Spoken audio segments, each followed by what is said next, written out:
The Two and Out CFL podcast with Travis Currah and Sheldon Jones starts now. And here we are heading into week 4 of the 2025 CFL season. And Sheldon, we're coming off a emergency podcast that has a lot of great conversation around it.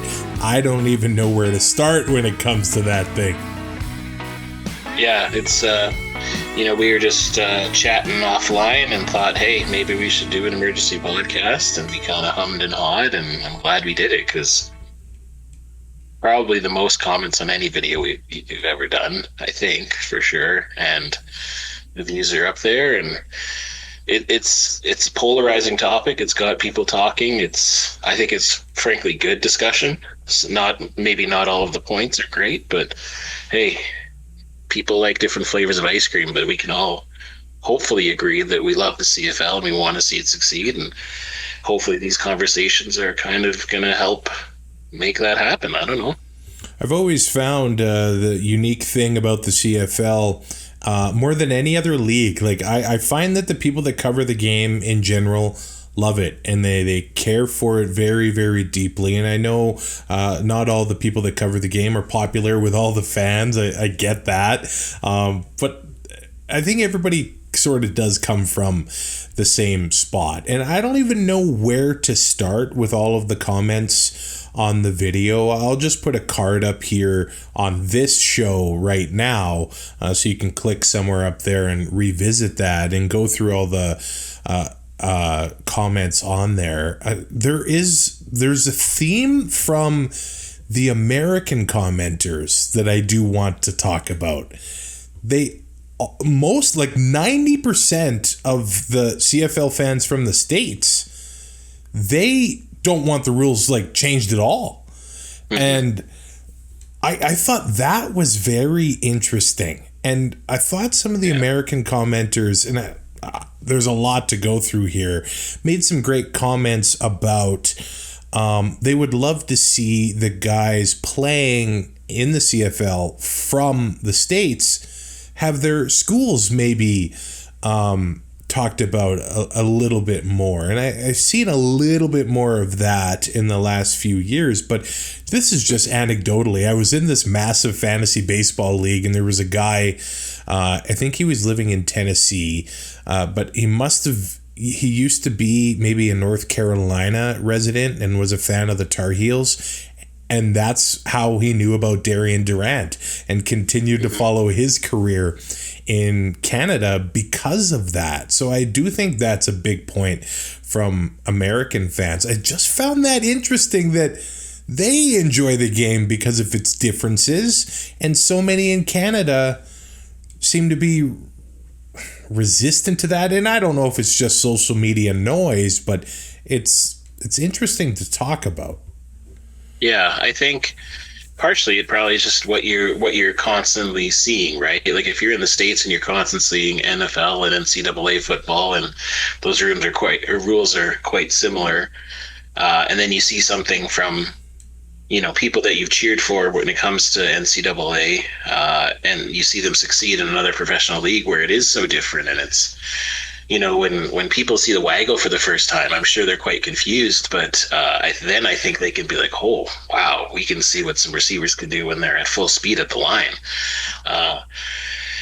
So I think that's probably part of it, but I agree. When I was reading those comments, it was interesting to see that the Americans were kind of less in favor of switching to any sort of rules that would make us more similar to the NFL. And again, love all the comments. Please keep commenting. We love engagement and just love to chat about Canadian football.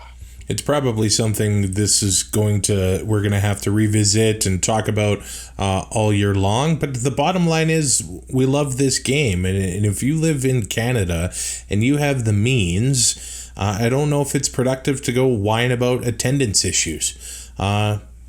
Take a friend to a game. Take 2 friends to a game. I know that Argo fans have been mocked since the beginning of time.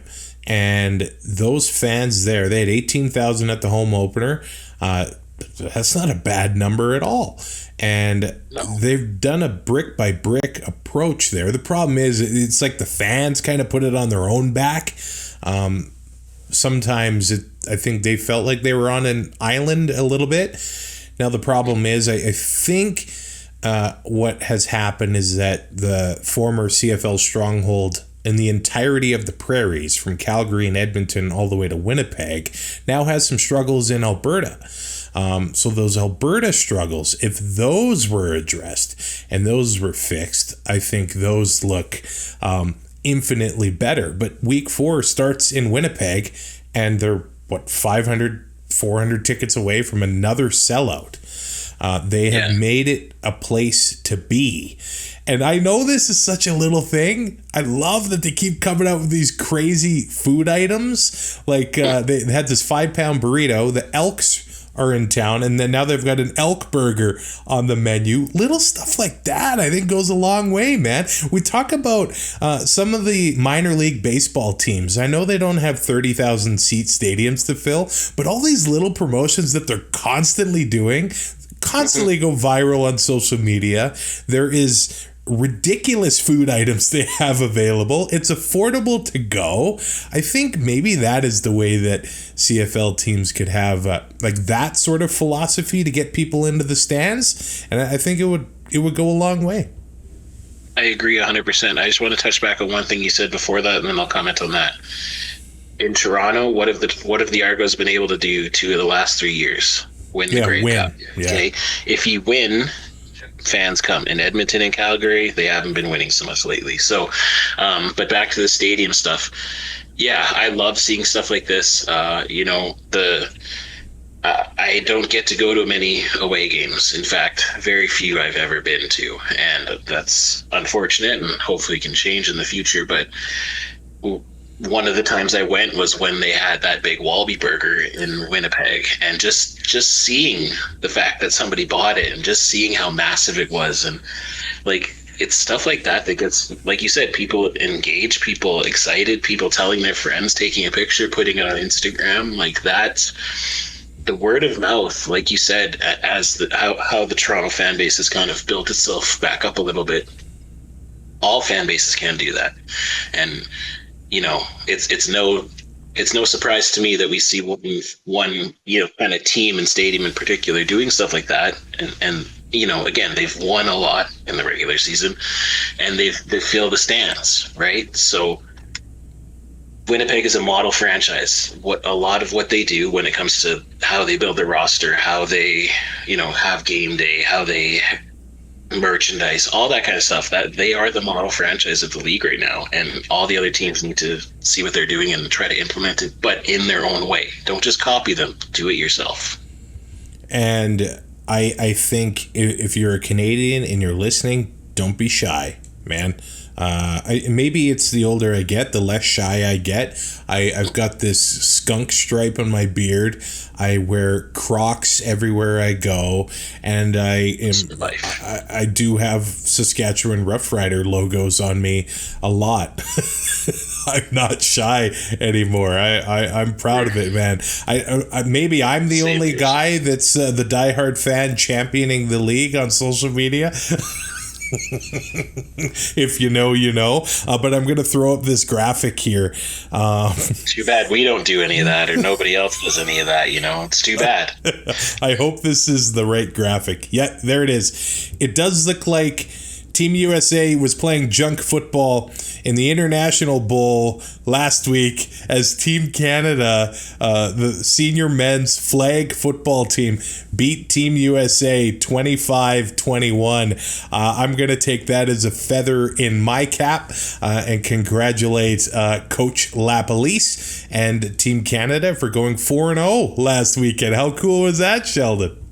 It was very cool. And did you see the who was pretty rattled about it? Mr. Pat McAfee and AJ Hawk. Yeah. Yeah, they were quite rattled, and that's pretty funny. It's awesome to see the Canadian flag football team. Like, I know, and then McAfee's like, well, let's see what happens when Lamar and all these other players are on there, and yeah, fair, but they don't play flag football, right? So very interesting, but I love to see it, and it's always good when a Canadian team of any kind can beat an American team. It's just sorry to our American listeners, but it's just a nice feather in the cap up here. Let's go to Winnipeg, to the start of week 4, where Sheldon, I think this is a juicy line. The Bombers are 10.5-point favorites over the Edmonton Elks. The over-under is 50.5 for this one. Now, the argument for Edmonton to win this game is the fact that they've had a week of preparation. And the argument for Winnipeg to lose is that they were the last game of week 3, and now they're the first game of week 4, so they're playing on a bit of a short week. That might be where the Edmonton advantages end, but maybe a little extra preparation for Edmonton could maybe make them have a stronger game than maybe most in the country are expecting. Yeah, you can only go up from where they are, basically. If Trey Ford's able to take some of what he did in the fourth quarter and be able to do that will be astounding. But also, the Winnipeg Blue Bombers have one of the best defenses in the league, and they're not going to be able to, or they're not going to give him a chance to be able to go to a second read. And we see that he's struggling with that already. So I hope that extra preparation has been good for them because they need it. But the only thing I will say, a 10.5-point line, like, I'm not really big on betting, but there's not that many games in the CFL in the past couple of years that have, been over that 10 points. Like, so you might be able to make a little bit of value taking Edmonton to lose, but still win. Yeah, the Elks could hang around. Anything can happen in this league. That's why we love it so damn much, part of it. Yeah. But Derek Taylor, the voice of the Bombers, had a crazy stat. Like you mentioned, Trey Ford, hopefully his fourth quarter can continue all game long for Edmonton. Trey Ford is 3 for 3 passing in the red zone for -9 yards, but Ford has 31 pass attempts in the fourth quarter this season, 31 pass attempts in the first to third quarter combined. Wow. So clearly, I know in the other two games they tried to run and fell behind in the game and ended up having to go to the pass, but it's remarkable. The Elks need to get off to a faster start. Easier said than done, I know, but it's something they need to do. Yeah, we always say it when you go into Winnipeg. That's what you have to do. You have to try to get the crowd out of it, and that's easier said than done because Winnipeg plays for that crowd. That crowd fires them up, and yeah, I'd love to see Edmonton hang in there because we want to be entertained as fans, but when you see such a mismatch like this on paper, often those games are closer than you think, and it could be a trap game. You could very well find yourself into that because Winnipeg, they're riding high 2-0 after having the first week bye, and Zach Claros is back, and other than Brady Oliveira, they're relatively healthy, but Peterson's been doing a good job. Cooley's been doing a good job. Yeah, we'll have to see how it shakes out, but it's certainly a mismatch on paper. Yeah, you did mention Brady Oliveira going to miss his second straight game for the Bombers. And Nick Dembski's actually a game-time decision for the Bombers this week as well. And Willie Jefferson is probably going to be on his best behavior. He gave his side of the story that he had with Corey Woodruff, the offensive lineman in BC, with Jefferson getting ejected from that game. He said he got in trouble from his little girls. He got it from his wife, his mom, his grandma, and then Mike O'Shea on top of all of that. But I'd have to say, getting in trouble from his daughters and his grandma, Like, that probably put him in his place. Oh, for sure. And and the wife. And mom, like, whoo. Yeah, that's true. Mom, that's the worst. Yeah, that is the worst. But Willie did say the fracas began when a different lineman tried to take his legs out. This happened in this junk game of the Argos and the Riders, and it kind of set up a chain reaction. I like, if there was a rule we could change right now, and I don't know, maybe little receivers wouldn't agree with it, the low blocks on any defender, let's just get rid of that. Yep, I agree. I'm not sure there's many fans left who, would be that upset if he took away cut blocks, because every time I see it, I groan and just hope that the player gets up, because, I've seen far too many people get carted off after stuff like that. Well, and we should mention this from the Bombers. Now, I want to give all the credit to their coordinators. Last year, Jordan Younger, his first year as DC for the Bombers, they started off a little bit slow to start the season. The whole team did. And then the defense, they got better and better. And this year, they started off strong. Now, coming into this year, Buck Pierce, the OC for the Bombers last year, goes to BC. Jason Hogan takes over as the OC. Nobody really knows much about him outside of the Winnipeg organization. And we see a big man touchdown from Tui Ely in BC Place last week. And he actually had to make the catch. Like, he actually had to run. It wasn't where they forgot about him and Collaros just had to hit him in the belly. Like, the big man had hands, and it was an impressive play. Jason Hogan pulling the rabbit out of the hat. Yeah, let me tell you something, brother. I want to see more of that from you, Hogan. Let me tell you, all the Bomber maniacs want to see more fat guy touchdowns. Here's another way to improve the game: make everyone over 300 pounds an eligible receiver, no matter what. No brainer. Like, I was pumping Jacques Cartier's horns a little bit too much on Blue Sky, but I think Travis for Currah instead of him now. I like that. Oh, me for Kamish? Yeah, you. Wow. I like both your rules so far are good. Okay. Go. Are you getting rid of are you changing the Rouge to the way I want it? You'll have to twist my arm a little bit. You'll have to twist my arm. Great song on Road Apples by the Transcript. How about more of my beers that I get for free? You can just keep drinking. I can be bribed. I will admit that.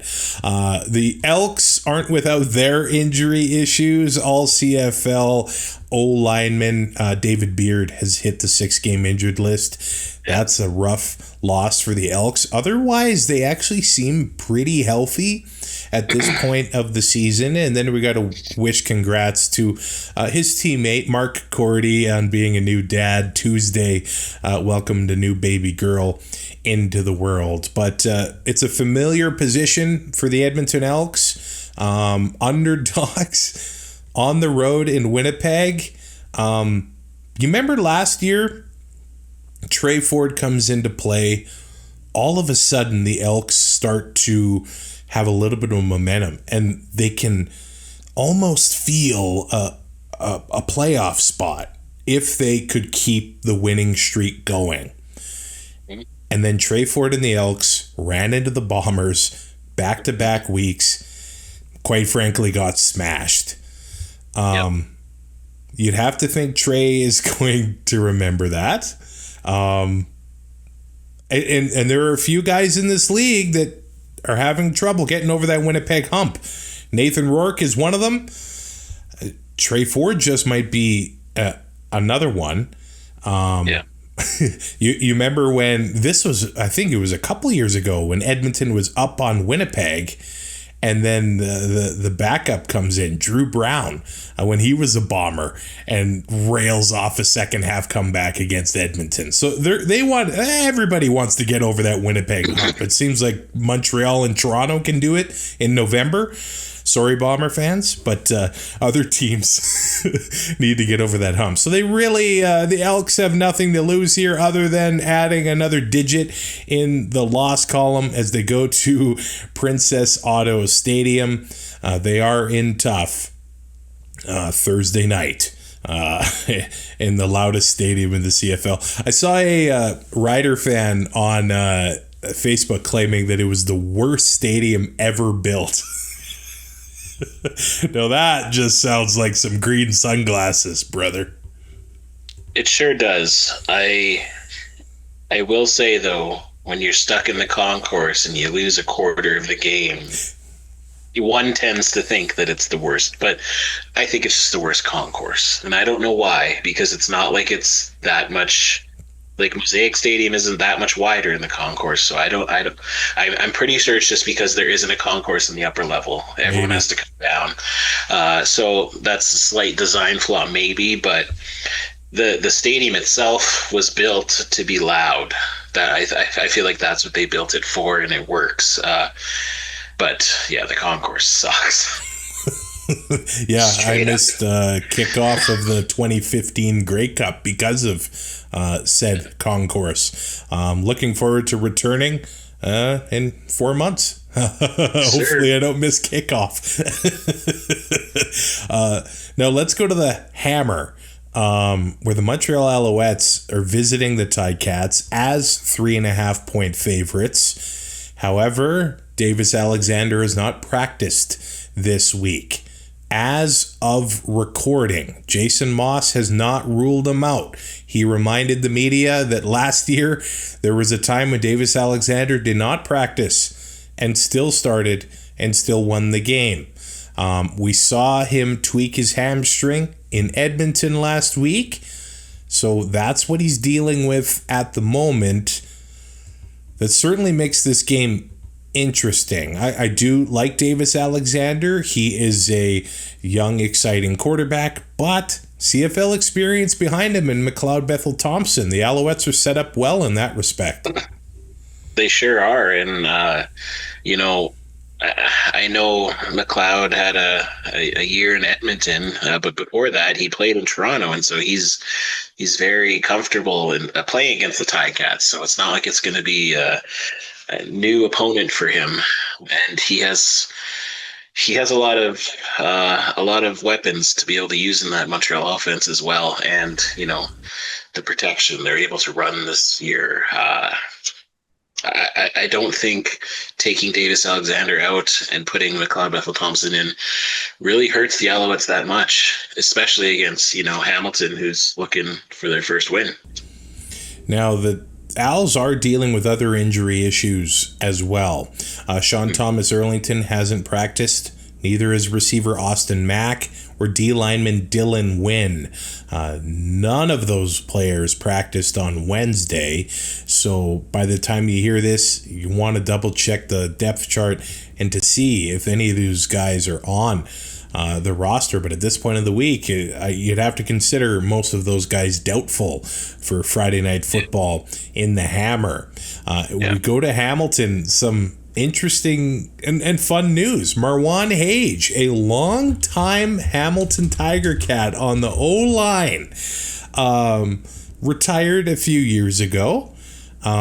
He was actually born in Lebanon, but played with the Ticats for a long time. He was drafted there in the second round in 2004 and basically played 10 seasons in black and gold. He's now become, I guess, a minority owner with the Hamilton Sports Group. So you talk about moving your way up and staying in the community.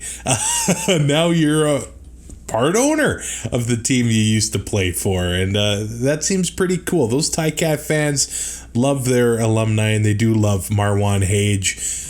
I feel so bad that, well, I don't feel bad that he lost the 2013 Grey Cup, but it's kind of one of those guys you wish you would have liked to have seen get a ring. But hey, if the Ticats win the Grey Cup eventually, hopefully they do win the Grey Cup eventually, then he can finally wear that big ring on his finger. It's a cool story. Yeah, I think it's really cool. Basically, I don't know what actual stake he has. I know it's probably very minor. However, it's basically like adding another team president or just another community guy who he's got a stake in it, where he's obviously put some capital into becoming an owner, but he's going to be just another tire pumper, another guy who can go out there and just kiss babies and shake hands and just get more fans to get engaged with that community and that team, and Phil Ivan win. I know I think Corey in Hamilton, he sent us some stuff on Twitter about promotion that the Tiger Cats are doing with some deals for cheap tickets in the upper deck and cheap, I think $2 to $6 refresh or concession items and stuff like that. So it's good seeing another team that doesn't just have a giant stadium that they're trying to fill do things like this, because the still nameless Hamilton Stadium,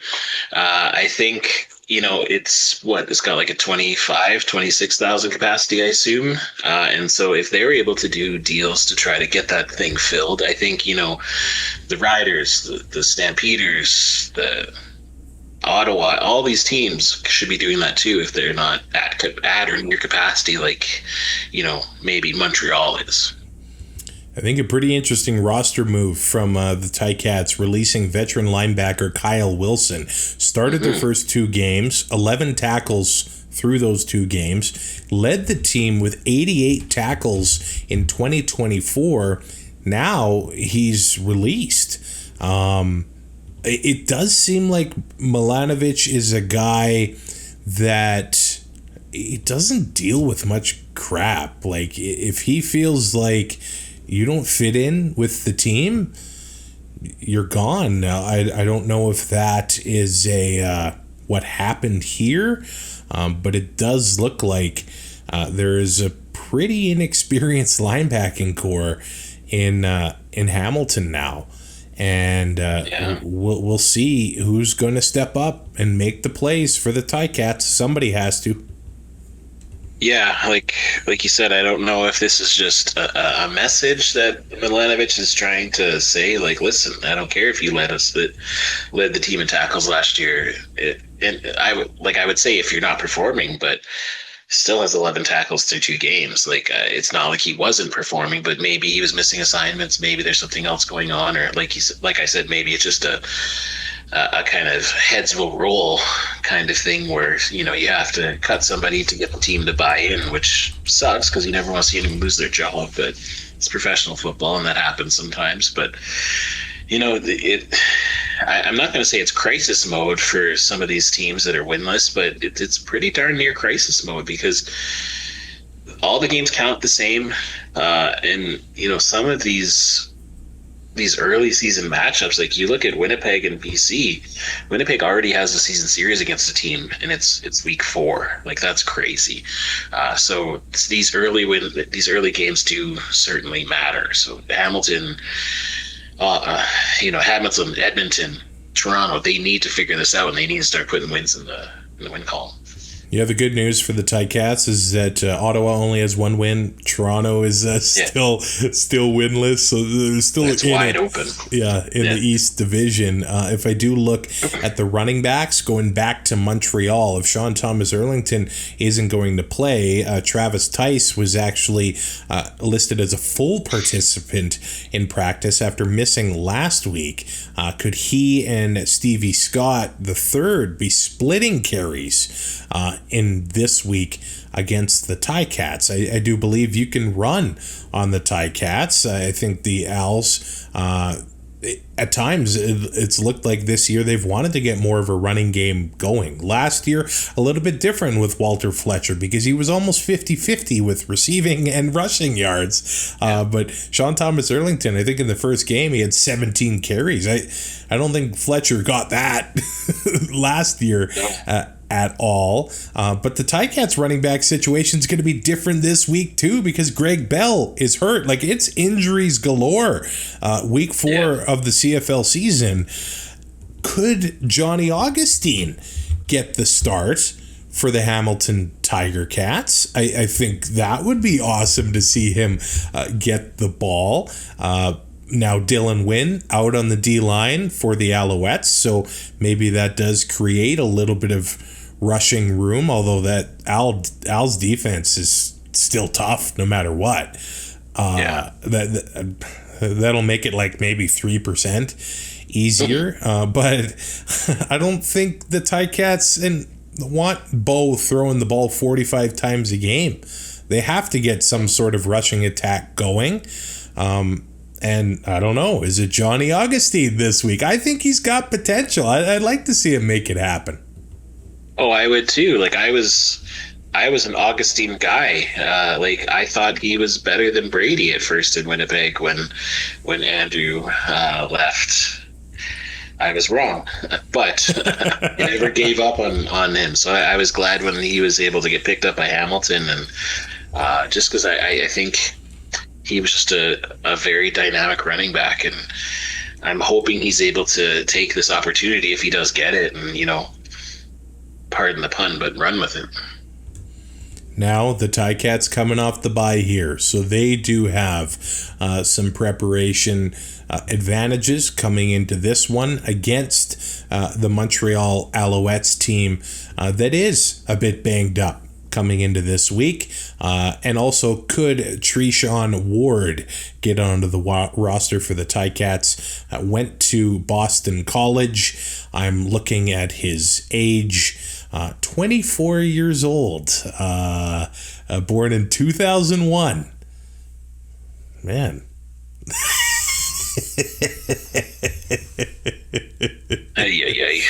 In 12 games, man, he actually played with Boston College, Kansas State, and Florida State. In 26 games with Florida State, he rushed for 1,241 yards, 12 touchdowns on 188 carries. So yeah, he's got some talent.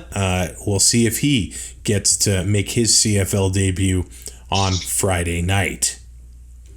Saturday night in the Queen City, it's the Saskatchewan Roughriders as 3.5-point favorites over the BC Lions. Now, we do talk about injury situations here. It's kind of surprised me. Trevor Harris has not practiced this week. Some concussion concerns there. Could it have been on one of those roughing the passer penalties in that junk football game against the Argos last week? But QB2, Jake Maier, taking the first team snaps in practice this week. You might be seeing Jake in green and white sooner than you thought, Sheldon. Yeah, I don't know if it's sooner than I thought. Trevor Harris hasn't necessarily been healthy with his tenure with the Riders, but concerning, I guess.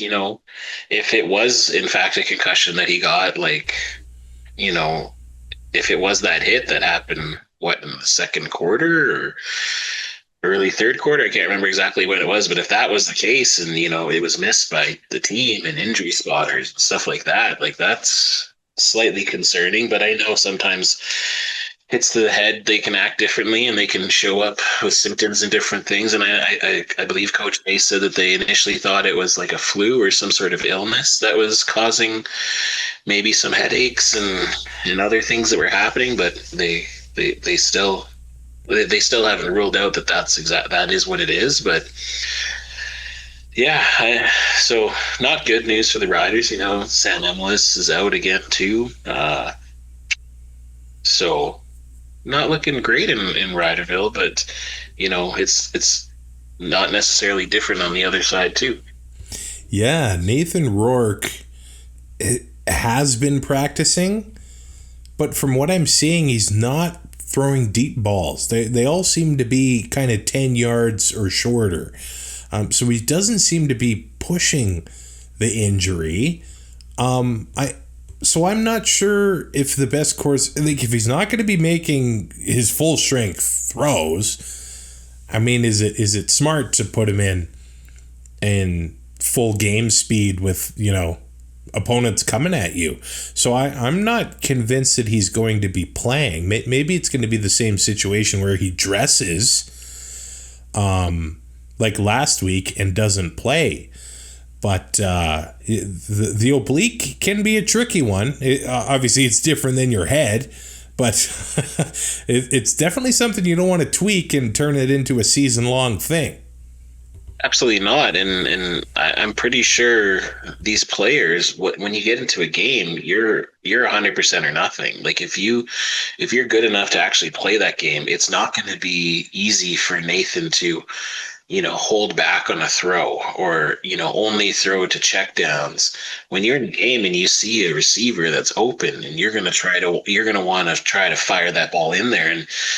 And with something like the oblique, which is very easy to make worse, I wouldn't be rushing it back, to be honest, and especially if Trevor Harris isn't playing.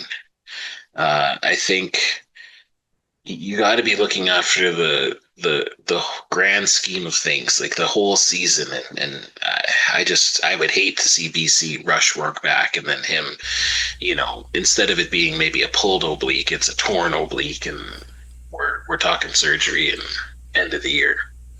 So we could be watching Jake Mayer versus Jeremiah Masoli Saturday night. JM Bowl. Which, that makes this game a bit of a wild card, doesn't it? Like, sure as heck does. How do you predict that? You just have to take away the quarterbacks and look at the rest of the team. Like, I do still think that BC's defense isn't as good as Saskatchewan's defense. Saskatchewan's special teams seems to be better than BC's, other than just at straight field goal kicking, I believe, or I think. But that's what happens when you have wild cards like backup quarterbacks playing and other things like that. It certainly could come down to the kickers, and Sean White is pretty much automatic, and Brett Lowther has been struggling. So I don't know. Like you said, this game is quite the toss-up now. We'll have to see what happens. Well, I think tomorrow's practice in Regina is closed, so we'll have to wait until the depth chart comes out on Friday before we can see who's going to actually be suiting up in this game. Now, so far this season, the Lions are giving up 124.7 rush yards a game, but they're giving up the least pass yards a game, 201 yards on average.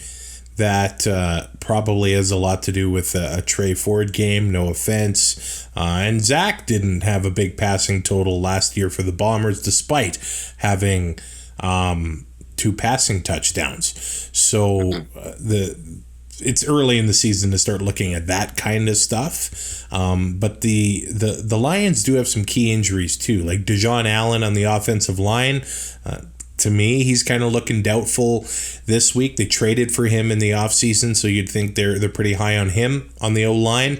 And then defensive lineman Jonah Tavai also banged up on the D-line for the Lions.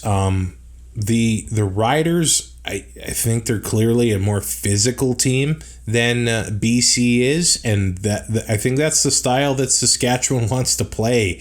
It doesn't matter who's at quarterback. I think they do want to wear teams down, and it does look like AJ Ouellette is playing with a bit of a chip on his shoulder so far this season, and looks like he's going to be rearing to go, running like a madman on Saturday. Yeah, and he's the type of player that you need to lean on if you don't have your starting quarterback in there. He's probably going to be, obviously they're going to listen to Jake as the quarterback, but when you don't have your regular QB1 out there, you might have to lean on another veteran to kind of rally the troops and get everyone fired up. And so AJ's probably going to be that guy, but also Thomas Bertrand Hudon coming in as a change of pace and just it seems like they kind of switch him out every third series, and when he's been in there, he's been having success. It's going to be interesting to see how Jake can go playing back in Mark Mueller's system. We'll see how different that was from what Dave Dickinson was calling last year. I don't know, man. it's a lot to think about what's going to happen if it is truly Jake Maier in there, because he doesn't have the number one target, Sam Emilus, but at the same time, he's going to be the guy who's been on scout team, and so he may have another receiver that maybe he's tight with Joe Robustelli because he's had a lot of time throwing with him in practice, maybe. So those kind of matchups to see who he's got chemistry with, if he indeed starts, is going to be quite interesting. So far this season, the Riders are the best against the run, giving up 45.3 rush yards a game. So James Butler for the Lions might be in tough. I would like to see them get him going with some receiving and some touches that way. Butler's very, I think, good at that. He can be he can be a threat whenever he gets the ball. But I'm looking at the target leaders in the CFL. There are 3 guys tied with 25 targets, one with 26, but 2 of them are BC Lions. Keon Hatcher leads the CFL in targets right now, 26, and Justin McInnes has 25 targets on the season, 197 yards and 1 touchdown. Obviously, 6'4", 214 pounds, was a Saskatchewan Roughrider for 3 years. He had 1,400 yards last year. And again, we saw it. The Riders, I guess they're okay with giving up yards at certain points in the game. These guys might have some space unless they're going to be the Saskatchewan suddenly running a different defense come Saturday. Yeah, well, I hope they are. It's become quite frustrating, but again, if the Riders' offense is able to keep putting points on the board, and you know, it seems like reacting and responding to other teams scoring touchdowns, then that's one thing. But, you know, I believe it's 3 games in a row where the opening series, the opponent has scored a touchdown on their first drive. And, you know, that's not a good thing to have happen every single week. You can't start out the game like that, always in a hole. So that's going to be one of the keys that I'm looking forward to see, if the Riders can, you know, make that early stop, get some momentum and get the crowd feeling it, and then, you know, maybe put their foot on the gas and see if they're able to kind of use that momentum, use that home field advantage, and try to find some mismatches and attack it. And I guess this one is the first Sunday nighter of the season, right? Yeah. The Ottawa RedBlacks, 1.5 point favorites over the Toronto Argonauts. I guess this one also has question marks at the quarterback position, because it was a week ago when Ryan Dinwiddie, head coach of the Toronto Argonauts, said, I'm very optimistic that Chad Kelly will be able to get into there for week 4. Well, as of Wednesday, a lot of time to go, has not practiced in full. He was limited in practice again. I kind of wonder if that means that he is going to be missing the game on Sunday, and it might be Nick Arbuckle again for the Argos. It's kind of looking like that for me. Well, in the last week, we've kind of seen that maybe Ryan Dinwiddie isn't a man of his word. We don't know if we can really trust him, because he said heads were going to roll. He said he was going to cut somebody after the game, and he did not do that. So that's in jest, of course, because I just wanted to poke a little fun at that. But, you know, I think, if I'm not mistaken, Chad Kelly's leg is fine. He's dealing with an ingrown toenail currently. I believe that's the actual injury going on. I actually thought that was the joke. Yeah, no, I that's thought a pretty bad one at first. Yeah, but you know, I've had a very severe ingrown toenail that I had to have, you know, surgery to remove the toenail at one point, and it was on my big toe, and it was terrible, and it hurt. So I can't imagine playing football and stuffing it into cleats. Yeah, exactly. Yeah, so you know, you have to be really careful about that. But at the same time, if you're a professional athlete, get some pedicures, like get that taken care of, so you don't have an ingrown toenail. Come on, Chad. Did you just take a drink of the Diet Coke?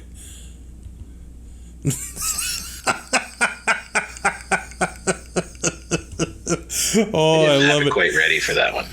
I love it. Now, so I guess we talk about the RedBlacks too, because sure, we kind of thought that Drew Brown was going to be ready for this week, and Dustin Crum still taking the first team reps. It's really hard to look at last week and build off of that because of the weather at McMahon Stadium in Calgary, but Dustin Crum might get the start again on Sunday. There's lots of time until Sunday when we truly find it out, but Bob Dice kind of praised the camp he's had, says he deserved to get that start last week, got the win. Can Dustin Crum do it again for the Ottawa RedBlacks? I would like... Now, there was a few guys that were getting throws last week and they weren't able to connect, whether the ball, because it was wet or the wind or whatever was going on there. So there are some guys in this Ottawa offense that we'd like to see get going. And I'm thinking Khalil Pimpleton. You remember how he came onto the scene last year and was just all over the damn place and making noise? Last week, 6 targets, but only 2 catches and 31 yards. You have to think that just one of these days he's going to have a big explosion and set the game on fire. Does it happen this week? Not so sure about that. But Geno Lewis, 5 targets last week, 1 catch. Justin Hardy and Braylon Addison each only had 2 targets. All of those guys have made plays in the CFL and will make plays this season. You have to think that that RedBlacks offense going to want to get on the right track against the Argos. For sure. I think, I understand we're going to always go to what they did last week, but with the weather, I'm not sure. The ball was slippery, and there was definitely some drops that the receivers would have normally had, I think, in drier conditions. Toronto's got they have some holes because of injuries. So, if it is Dustin Crum having to play here, he's shown that he is a quarterback who can get the job done. And maybe it's not pretty. Maybe it's not a clean game when it comes to like throwing the ball and stuff like that. But he's very athletic. He makes things happen with his feet. And, like I said, with the holes, with the injuries, I think they may be able to exploit that a little bit and, just come in there with a chip on their shoulder, underdogs, and they're going to ride high off that win in Calgary with their backup quarterback when everyone thought they were going to lose. Wynton McManus, not practicing still. That guy is a game changer. If he's not out there on Sunday, that'll help out the RedBlacks. Derek Parrish on the D-line for the Argos hasn't practiced. Kenneth George Jr. got hurt last week with that cut block from Duncan Busby of the Riders. And then on offense, Deontay McMahon not practicing, as well as offensive lineman Darius Siracco. So I do wonder if that means we're going to be getting another dose of Mayan Williams, the running back out of Ohio State, who so far on the season has had 19 carries for 102 yards. And he's also had 14 catches on the season, too. Ottawa's defense is tough. They got some guys there that are going to make you pay and make you earn every single yard. But maybe we do see more Mayan Williams. Last week against the Riders, it looked like a few times he was sucking wind on the sideline, getting used to that big Canadian field.